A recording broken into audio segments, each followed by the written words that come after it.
Good morning, coffee moaners. Good morning, good morning, good morning. Sorry for the slightly late start. Just pulling together some nostalgic festive images for a little chat about some nostalgic festive food. And Toffee's suddenly got the zoomies.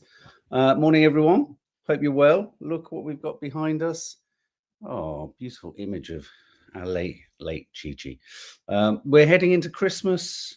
Oh my God, what date is it? So on Monday, no, Friday, Saturday, yes, Monday. Monday is Vlogmas, and I know so many of you are excited. So anyway, welcome if you're listening on podcast. Welcome if you're watching on YouTube. Do hit the like button if you like what you hear. Welcome to a few names I haven't seen too frequently in the chat room. If you're listening on podcast, just a bit of kind of housekeeping. If you hear me referring to people like a phone in on the radio, it's our wonderful, wonderful contributors in the chat room. Toffs. You can hear the pitter-patter of Toffee having an absolute zoomie. I did have in the title a brief chat about Trump's supposed peace deal for Ukraine. Morning, Russ. Congratulations on the successful start of your panto. I know I said I was going to get back to you. We're literally looking at a ludicrous calendar, but we would love to be able to get out to that if we can. So we're still looking at dates. I was going to talk about Putin and Ukraine and Russia and the weird 28-point plan and the fact that Witkoff was on the phone to everyone in Russia. And whose plan was it anyway? Was it Russia's plan? Was it Ukraine's plan? Whose plan was it? But you know what? I thought, fuck that. It's a bit like the budget. It's a bit boring. It's a bit dry. And a bit boring as in, yes, Third World War could come. No, I don't believe that the evil players in the narrative are necessarily all the obvious evil players in the narrative. So there's a lot of manipulation, a lot of lies, a lot of vested interests in Europe, a lot of vested interests in America, etc., etc. So I thought, you know what, we're not going to do Ukraine, but we are going to talk about something that's absolutely fucking awful. Just to clarify, and I think that's possibly what's got under Toffee's collar. In the title today, we're talking about Israel has executed. There's no other way of describing it. 2 surrendering Palestinians. And the reason this is important is that despite the horror of the genocide, images and moments like this are the kind of moments that would come to define historic events like Tiananmen Square or the young girl who was tragically burnt with Agent Orange, or the Vietnam shot. Images or moments that should be Hind Rajab. Moments that should be defining, shameful, almost incapable of being contradicted and denied. So it's one of those moments, or it's not one of those moments, and it absolutely should be one of those moments. So as a kind of trigger warning, I am going to be showing the footage of what happened to these 2 West Bank based Palestinians who were summarily executed at close range gunpoint by Israeli soldiers. Most of the world, you're absolutely right, Tiny Bartlett, doesn't seem to care. And I would say that, we're also going to talk, so we're going to talk about that. We're also going to talk about the fact that tragically, one of the National Guard guardswomen, or there was a guardsman and a guardswoman who was shot in Washington, D.C. by the Afghanistan asylum seeker. And news has emerged that the shooter in that DC crime, the Afghani asylum seeker, was who'd been granted asylum, was a former. This is the bit that makes it all get a former CIA operative. Obviously operating presumably within Afghanistan. So we're going to talk about that. And then I have a really odd title in the title, Labour to spy on homes. Now, I could not actually believe this story when I read it, and I'm hoping someone like MeTube in the room is going to be able to calm me down. Because what we don't claim to be here is, we're not interrogative or investigative, as in we have reporters on the ground validating everything. What we do try to do is cross-reference and superimpose the news coverage of various outlets, seeking the truth, seeking authenticity, seeking veracity. And we also go into the news coverage of various outlets, like the Daily Mail or the Telegraph or places like that, knowing what their political slant is or knowing what their political emphasis is. So you can read, you can take your news from various sources as long as you're aware of where they're coming from, which is why I'm not an advocate of, I know some are, of those who say, don't ever read the Sun or don't ever read you've got to know what your enemy, or you've got to know what the opposing party is planning or talking about. So welcome everyone, we're going to be talking about those. And as I say, right at the end, in a kind of handbrake editorial content turn, we are going to do some festive nostalgia around some food dishes that even when I saw these photos, I like a bit of nostalgia, but when I saw some of these photos, I was like, my jaw hit the floor and I was like, I remember that. I remember those. So bear with and stick with. And unfortunately, because I don't have my co-host with me today, when I pause, it's because I'm sipping my coffee, and this is Coffee Moaning, so I'm fucking well allowed. How are you? Anyway, tell us how you all are, guys. What are you up to this weekend? We've got a big weekend. We've got a huge weekend. It's a huge weekend full of loveliness, full of big things. I'm the best at weekends. No one does weekends better than me. No one does weekends better than me. Oh, thanks, Ted Hammond. Hello, Mark from Texas. Enjoyed your Wicked review. On that, the rest of the fam are going to go and see it at some point. I like to get a review out quickly, or as quickly as possible. It's been out a week, and I didn't want to enter the second week without our popcorn junkies having delivered you a review. So I realised many of you would rather know what, with a film like Wicked, Nadia and the girls think. So Nadia and Maddie hopefully will get to see it over the weekend, and they will be bringing you their review separately. So thank you, Ted Hammond, for saying that. You know what? For me, Wicked, I'm going to put it out there right now because it's also another topic I wanted to talk about. And if we've got time, we'll try. We've also got builders coming, so they might interrupt me, and we might be pulled off air quite quickly. As a lovely man says, "Come over here. I need some hinges." Okay, early Christmas dinner at my end. Oh wow, fantastic! Knitting, Janina, you're going to be knitting this weekend. Narisa Soul. Narisa, lovely names. Narisa Soleil, 4632. Hi, Mark. I usually listen as podcasts, but joined live today. Would love to hear your thoughts on the growing aggression towards asylum hotels and the growing violence of so-called YouTube auditors. What are YouTube auditors? Sorry, I don't really know what they are. The growing violence of so-called YouTube auditors. What, auditors of asylum hotels? Give me a bit more detail, and I'll give you some opinion on that. London March for me on Saturday, and then looking after my grandson on Sunday. So Sharon Carter, my daughter, and I are off on a steam train. Fantastic to see some Christmas lights go on in Bewdley near Bridgenorth. Oh, Cherry Wilkes, that sounds fantastic. I wish we had a facility. In fact, I think we do. Has YouTube launched a community page, where we post stuff for the members, where people can interact and share images? I think I can't seem to get it to work, or when I do it, it just seems to default back. But anyway, my daughter, they have been around for a while. Auditors. Oh, I see. Musical Chimp. Thank you for clarifying. Plus lack of police and protecting local communities. Okay, Narissa Soleil, 4632. They have been around for a while. Auditors are right-wing agitators, often with criminal pasts. Okay, well, remind me again towards the end, and I'll have a natter with you about this. Thank you for joining us. If you listen normally on podcasts. As I say, the first story I want to talk about is this. And I'm going to show you the headline as written by the Daily Telegraph, and I'll read it out to you. Thank you, Eva. So here you go. Israeli police accused of executing unarmed Palestinians in the street. Footage shows two men shot at close range after surrendering in a West Bank standoff. Now, accused. I'm about to, so trigger warning, I'm about to show you the footage of it happening. It's not bloody, but it's what it is, and it's not pleasant, and it's kind of almost more grisly for the fact that it's kind of on a slightly blurry lens, and you kind of have a sense of what's happening, and you kind of know what's happening. But just remember that Israeli police accused of executing unarmed Palestinians. So they're not suggesting it's happened. They're not suggesting it's definitive. Oh, brilliant. Well, brilliant. But I mean, ITV News at 10 showed it. So what I'm going to show you now is this. This is Al Jazeera's. Well, no, I'm not going to show you that one, actually. I'm going to show you this one here. So be warned. Be prepared. Here you go. In the occupied West Bank, two Palestinian men can be seen here, Al Muntasir and Yusuf.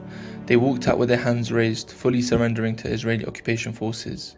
This clip shows them lying on the ground, unarmed, following orders. Israeli soldiers then fire on them, forcing them to stumble back before collapsing. Israel later claimed they were targeting wanted men, but the footage shows a clear execution of 2 surrendering individuals. So again, there you go. I mean, as is often the way with these clips, it's often undramatic. Musical chimp, Israel have admitted it. And of course, whenever Israel admits to the immoral, amoral, in breach of human rights or international law or all the rules of war, Israel's claim is that these were 2 wanted criminals, terrorists. They'd been wanted for attacking something. So, but this is where the moral compass around life has shifted and nudged so completely in the wrong direction. Morning, lovely Lee Peart. For fuck's sake, everyone, I'm sorry we're in a heavy deep subject. Lee Peart, please go and check out his brand new podcast, Bottoms Up. Just go straight to it after this. Go to whatever podcast supplier you listen to, Apple, Spotify. Absolutely, Lee, fantastic. Loved it. In the car, in hysterics. And I'm a recovering alcoholic. Wonderful, wondrous, fantastic. Please check it out. Thanks, Lee.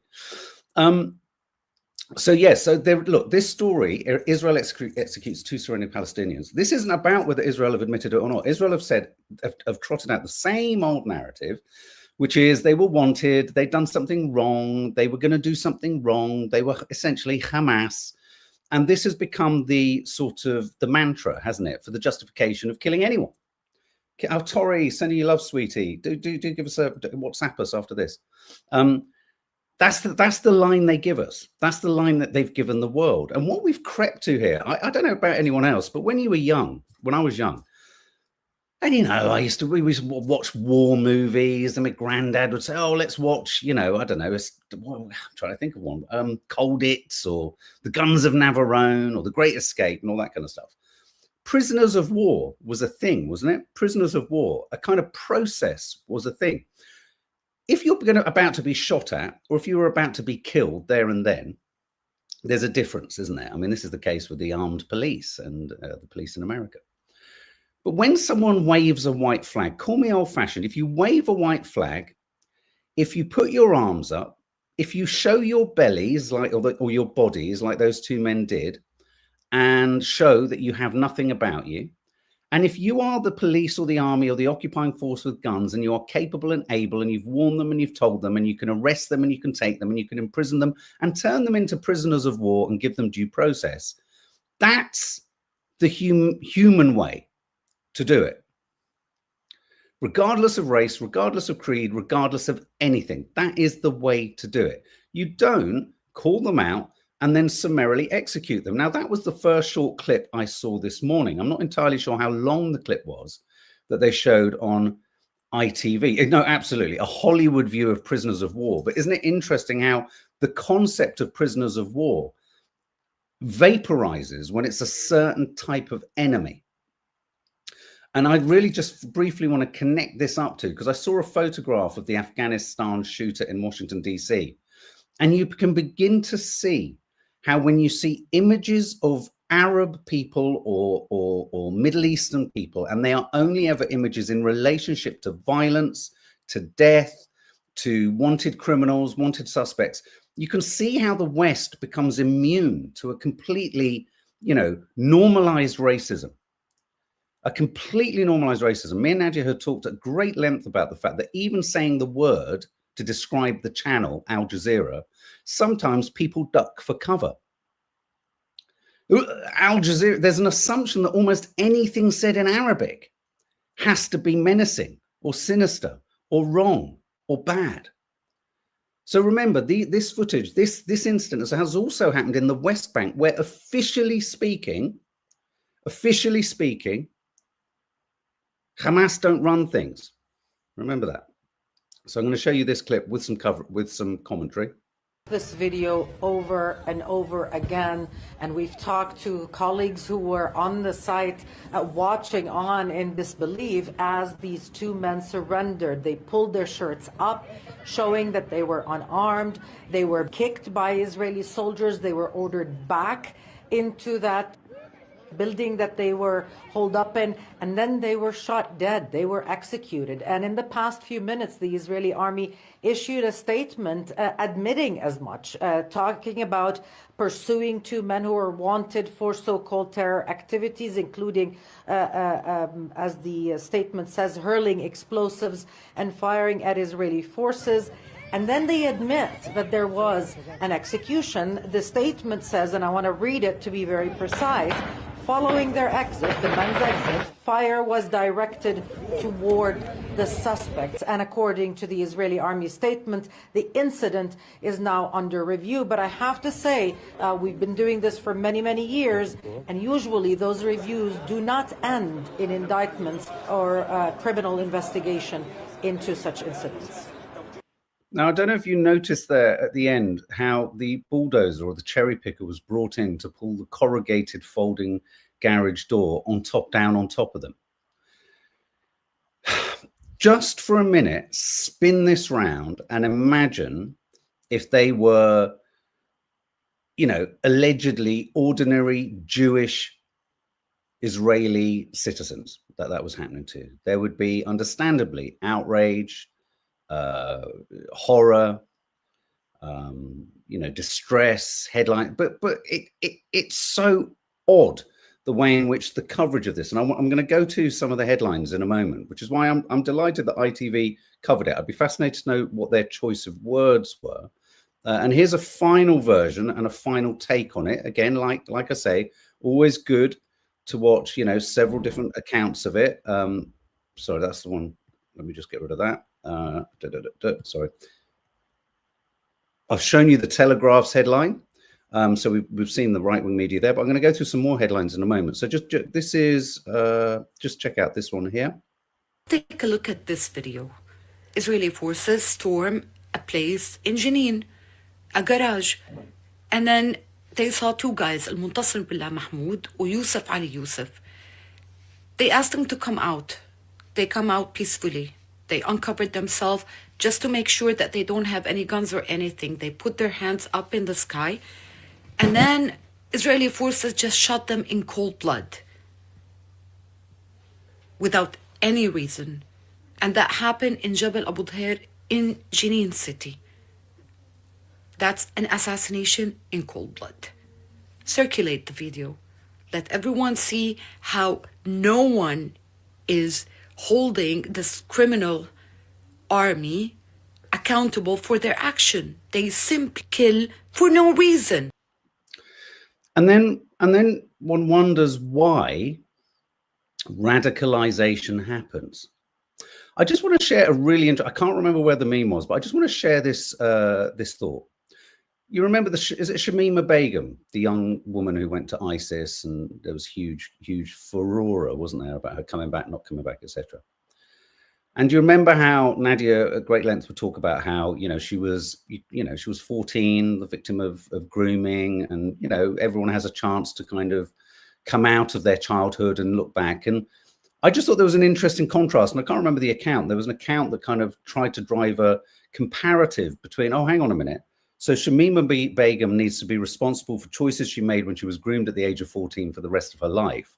But Nigel Farage, when he was spouting anti-Semitic bilge at his schoolmates, it was just a moment when he was young, and it was 49 years ago, and needs to be forgotten. Did you just see how there's just a kind of, it's not even nuance, but there's such a fucking, it's all right if you're white and you're British, if you're white and you're Western, if you're Israeli and you're Zionist, it's very different, because fundamentally what's baked into all of this dialogue, and it's quite shocking, and it's why a film like Palestine 36 is so effective.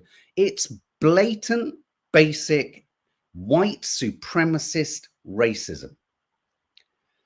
And in the Shamima Begum, you're absolutely right, sexist bigotry.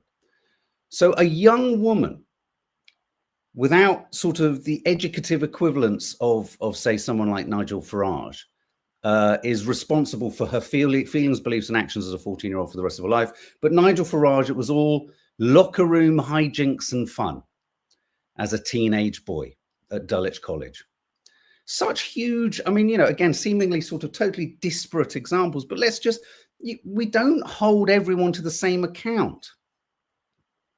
We don't hold everyone to the same account. We don't hold everything or everyone or every situation to the same account. Sorry, I've just got a missed call coming in. Bear with me. I'm just trying to manage a potential arrival at the same time. So, yeah, you know, they have executed a pregnant 7-month-old woman in front of a child and beheaded a full-term, but this is nothing to them. Donna Holland, who's so, yes. Yes, I think who's the they in that? Sorry, in that equation. Sorry, sweetie. Weirdly, Farage's last position was to consider letting Begum back to the UK. That's interesting. So let's just check out this. News Cord is an incredibly effective Instagram account. I'd recommend anyone on Instagram to follow News Cord. They do good analysis. Here we go. Western media silent as Israel's invasion of occupied West Bank displaces over 32,000 civilians. That's the sort of top headline. But regarding this specific incident, the Western media manipulates clear evidence of Israel shooting unarmed Palestinians. And the point here is, regardless of whether they had done anything suspicious at all, and there's a huge argument to be had that if what they did was some form of resistance and it wasn't, and they're not members of Hamas, you know, there's a different argument to say that maybe these two men had done or engaged in something which was to defend their business, their home, their livelihood, or their community from the constant drip effect of occupation and annexation, which is happening in the West Bank. That's what's happening in the West Bank. So the first point is, just because Israel says they were attacking Israeli soldiers earlier in the day or were involved with kind of throwing stones, or this presupposes that as a Palestinian, you are not allowed in the West Bank, where you're not Hamas, you're not allowed to defend yourself. So that's number one. So that doesn't mean it's a slam dunk. Oh, because they did that, that means they should be executed. Number two, if you put your hands in the air, or if you wave a white flag, or if you demonstrate that you're surrendering, that's another reason you don't execute. You don't execute. So, you know, immediately you've got two very powerful reasons not to do what you've just done. So just because Israel have said this is what happened and they were this and they were that, once again, the Western media simply parrots that, gives credence to the Israeli propaganda machine, and throws doubt over these things. So check out these headlines. BBC, West Bank, Israeli troops kill 2 Palestinians after they appear to surrender. Did they appear to surrender? You've seen the footage now 3 times. Did they appear to surrender, or did they surrender? And were they, or did they appear to surrender, and then the soldiers actually thought, no, we need to nudge them back under that kind of garage door so it looks like they didn't surrender? Perhaps. ITVX, Israel appear to kill Palestinian men in West Bank. They don't appear to, they do. Israeli soldiers, PBS, appear to kill Palestinian men in West Bank after they surrender. Appear to kill and appear to surrender add doubt, as News Cord says, despite clear visual evidence. What they're asking you to do is don't believe your eyes, don't believe your ears, which is why those 3 clips, really important to share them around and to just keep talking about them. On the right, though, you have Middle Eastern media, Al Jazeera, Israeli troops kill 2 Palestinians in Jenin as they try to surrender. That's an accurate description, I feel, of what I've seen.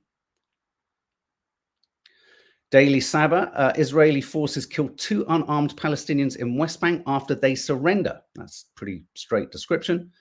Roya News, straight execution, Israeli forces kill 2 Palestinians in Jenin after surrendering.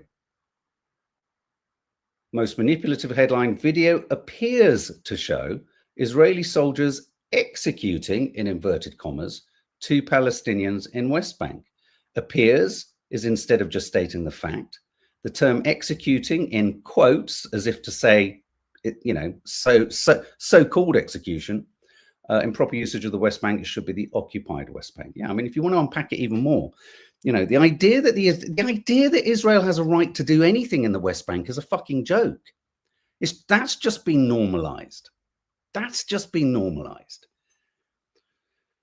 So this should be this moment, the killing of two surrendering unarmed Palestinians should be one of those moments, and I'm not suggesting for a minute it's going to should be one of those moments that in a rational, moral, reasonable world becomes one of those images that defines the awfulness of a conflict. But it doesn't, and it won't, because it's hidden and it's ignored. Apologies for looking down. I'm just making sure I'm not missing someone. But News Corps kind of looks at this in more detail. Western media silent as Israel's invasion of occupied West Bank displaces over 32,000 civilians. How much of this has anyone heard? Israel renews its invasion and terrorizes occupied West Bank, inhabitants of Jenin, Tulkarem, and Ner Shams refugee camps. The invasions, illegal under international law, disrupt decades of work and rebuilding by resilient refugees of Israeli aggression. Amnesty published a sort of a meme or a title yesterday saying that the genocide of Gaza has removed 69 years worth of building civilization and society. It would take 69 years to get back to, what they've managed to do in this genocide is remove all progress made by Palestinians subsequent to the Nakba. They've rendered them utterly mute, unable to stand on their own 2 feet. They've hobbled them so completely, so that when Donald Trump and the West and Blair, etc., ride in on their horses from the apocalypse saying, we will rebuild this, who's going to say no? Who's going to say no? I mean, the whole thing it's a macabre, twisted plot. A long time in the making. Jared Kushner or Steve Witkoff let it slip, didn't he? 2 years in the making. Funny that, isn't it? Pat-Man, does it matter what the MSM say or how they portray it? The guys are dead and more will follow. Who's going to stop them? I agree. And I just think sometimes it's just about focusing on the granular detail of a situation like this. Looking at it close up, watching how 2 men were invited out, they surrender, they put up their arms, they're then told to get on the floor, they're then kicked. It doesn't matter what at that moment in time, if you say at the point of execution that nothing, that at that point in time, at the execution, at that point in time, there is no moral justification for that execution whatsoever. Sorry, I just got my phone's going like a nutter. Shocking.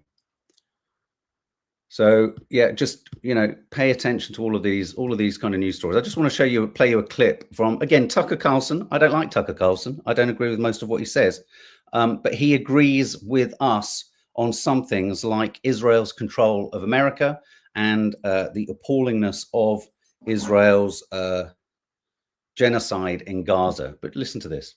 Way too much influence over our Congress.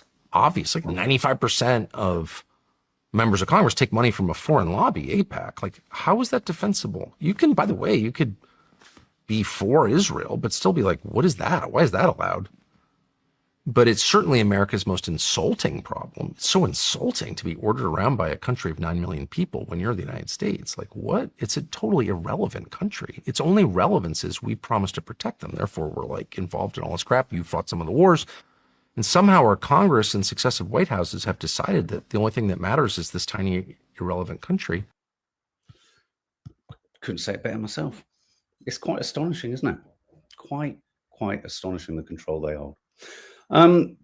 Tragically, the National Guardswoman or Guardsman shot in DC dies. Trump has said that Sarah Beckstrom, 20, died from her injuries, and Andrew Wolf is fighting for his life. This is the moment Trump shared the news. Beckstrom of West Virginia, one of the guardsmen that we're talking about, highly respected, young, magnificent person, started service in June of 2023. Outstanding in every way. She's just passed away.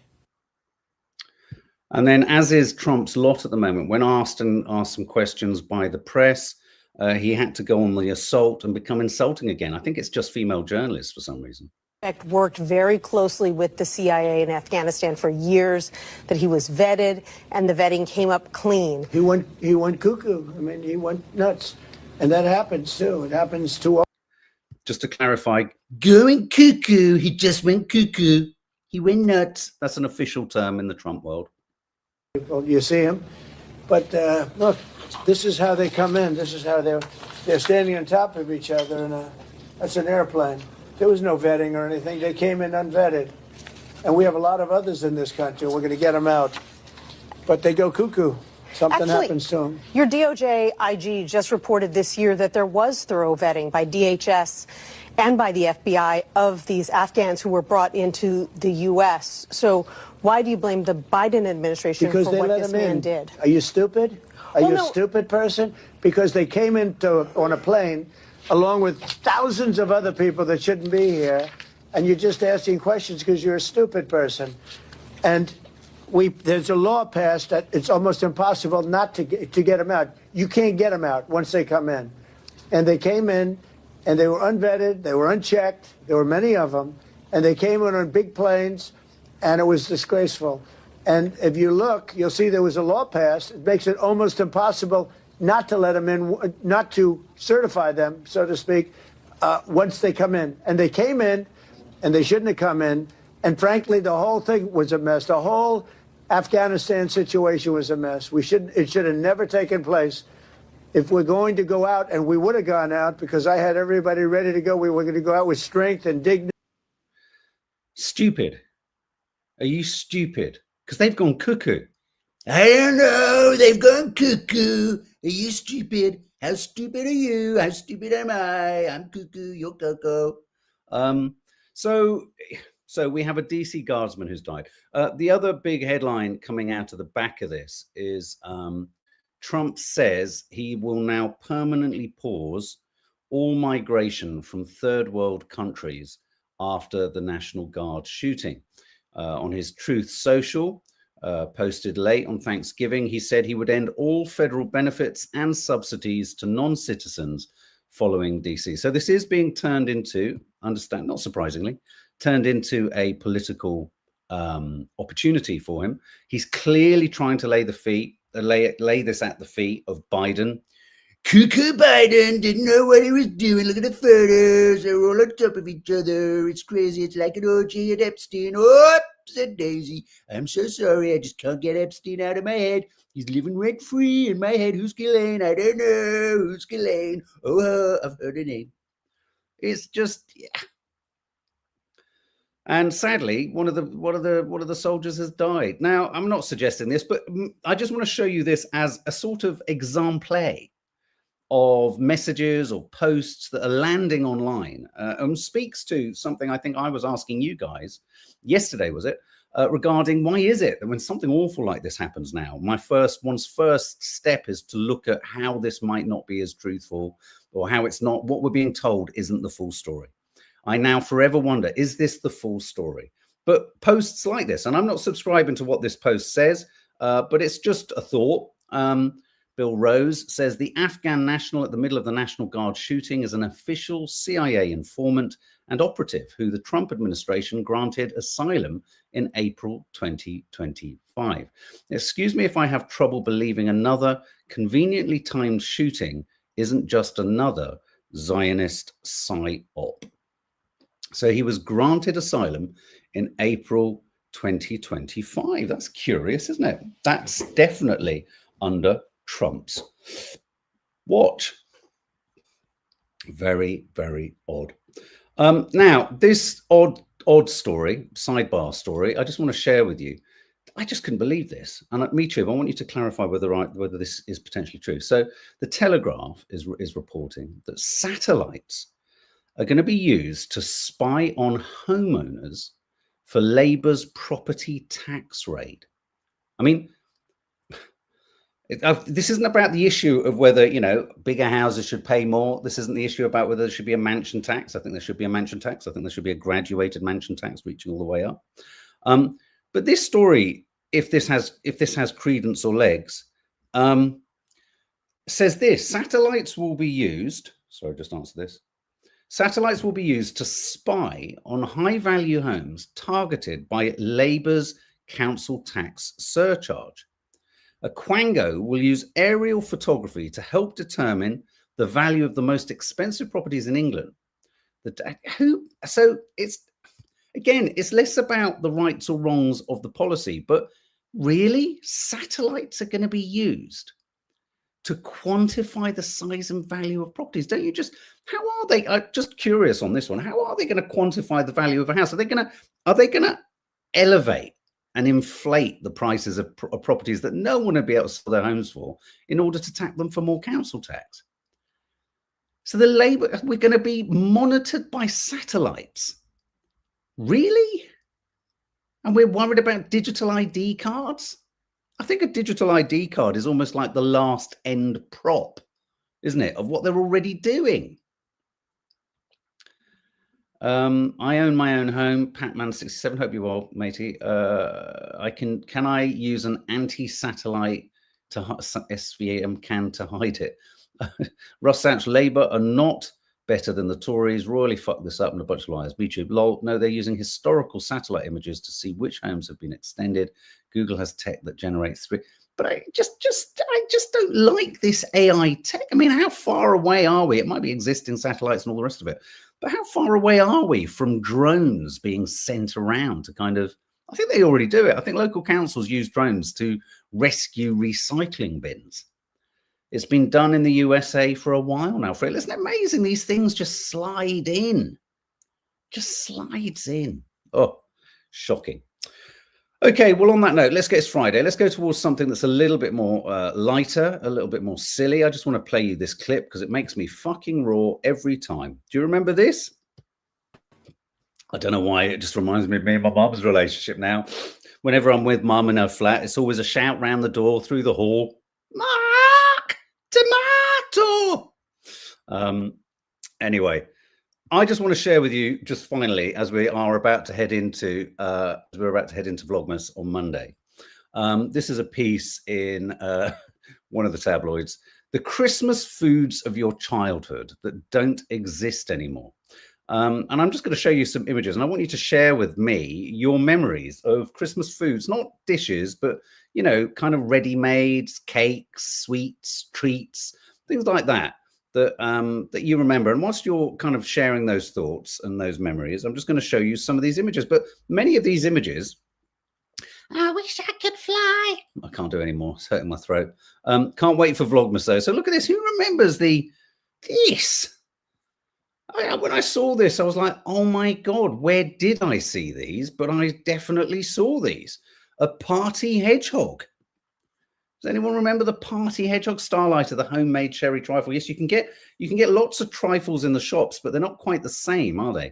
But look at that. That just literally took me back to a time when, I don't know, whenever I saw one of these at whatever parties I'd go to, I'd want to, for some reason, two thoughts would come into my mind. I wanted to slam my face into it just to see if it hurt. Is that weird? It's ADHD, wanting to do things like that. But it also made me think of a sort of savory version of the face of Hellraiser. It's like, oh, cute, isn't it? There you go. So that's one. Sara Lee Black Forest cake with fresh cream. I remember the Sara Lee cakes. Zoe, these are well before your time, aren't they? You're gonna have to give us your era actually, so I can look for some stuff from your era because it's so recent, isn't it? Sara Lee Black Forest cake. Oh, they used to do a gatto. It's a party hog. There you go, party hog, party pig. I remember these. My nan used to have these in the fridge for when people arrived. It was always the thing at Christmas. When people arrive, Mark, we'll open it when people arrive. She was like Peter Kay, but in the body of Winston Churchill and Hyacinth Bouquet. When people arrive, we'll open it when people arrive. I was like, when the fuck are people going to arrive, Nan? And my granddad would say, well, you do know that Nanny Di never lets us know when she's going to arrive. He didn't have quite such a deep voice. Viennetta, come on, that must be one for you. Zoe, was Viennetta a thing in your look? Cappuccino Viennetta, that's more recent. We never had something as elaborate and sophisticated as cappuccino Viennetta. That's a lie. Do you remember these? Oh my God, this was such a blast from the past. Not with those quite recent sweets in it, but the Cadbury's stocking netted selection. Oh, when I saw this on the pile of prezzies, I was like, yeah. Isn't it funny how excited you got just about sweets? Tunis cake. What the fuck is this? McVitie's Tunis cake. What? I didn't remember that one at all. Party 7. Anyone remember that? Watney's Party 7. I remember this. Terry's Pyramid. Mummies and daddies love them. I remember that because I remember thinking, oh, that's a little bit like Toblerone. And it fucking hurt, this did. I don't know why did I always want to slam my head against Christmas treats? The pyramid, I wanted to slam this against my forehead. It's weird, isn't it? Is that a thing? Is that a mental health thing where you just want to hit your head? I think it is. You want to hit your head against sharp things. Really weird. Terry's Pyramid. Do you remember these? Sugared orange, sugared lemon. I hated those. But I did like sugared figs. Were they sugared figs? Sugared figs. Yeah, sugared figs. They used to come in a sort of hexagonal box. Oh, Arctic roll is coming. Do you remember these? Rover. Crawford's Rover assorted biscuits. And as I was looking at those, I was thinking the only one I really liked was the sort of jammy Dodger wannabe on the far left. And then I don't remember fudge. Does anyone remember Cadbury's fudge coming in these little candle boxes with holly at the bottom? I don't remember that. Weekend, Macintosh's Weekend. I remember these. And I remember thinking, oh, what's that really radioactive green one with the fucking almond on top? What's that almond thing? Ugh. 4 showboats. They don't look exciting, do they? Chocolate flavor shells with sponge filling. Fucking hell. It was difficult, wasn't it, in the 70s? I mean, just think, someone took that photo, and what makes me what staggers me with photography and design, not only did someone take that photo, but they probably had a load of others that they thought, no, that's not as good as this one. This is the best photo of a bad crop. Fucking hell. There's the Arctic roll. Someone was saying Arctic roll lots. There you go. There it is. Very simple. Never a fan of ice cream. In fact, 2 things I despise. Sponge and ice cream. I'm not a fan of the Arctic roll. Just not. And Angel Delight, of course. We all know Angel Delight. And that's become almost predictable in its kind of nostalgic credentials. It has to be butterscotch. Yes, you can get Viennetta still. Fun fact, Lions invented the digital back office. MeTube, you are forever a source of some unusual facts and details. I just want to play you briefly this woman because she really speaks to my truth sometimes. Site today. It was very people-y. I would not recommend. I used to be a people person, but then people really fucking ruined that for me.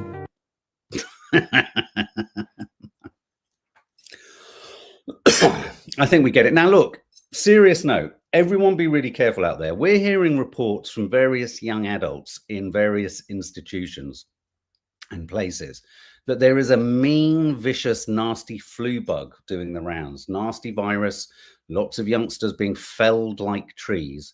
Real painful, really bad, really harsh. Now, the only thing you can really do to combat that is make sure your vitamin D is high. Make sure you're taking magnesium. I am more religious in all of those than the rest of the family are.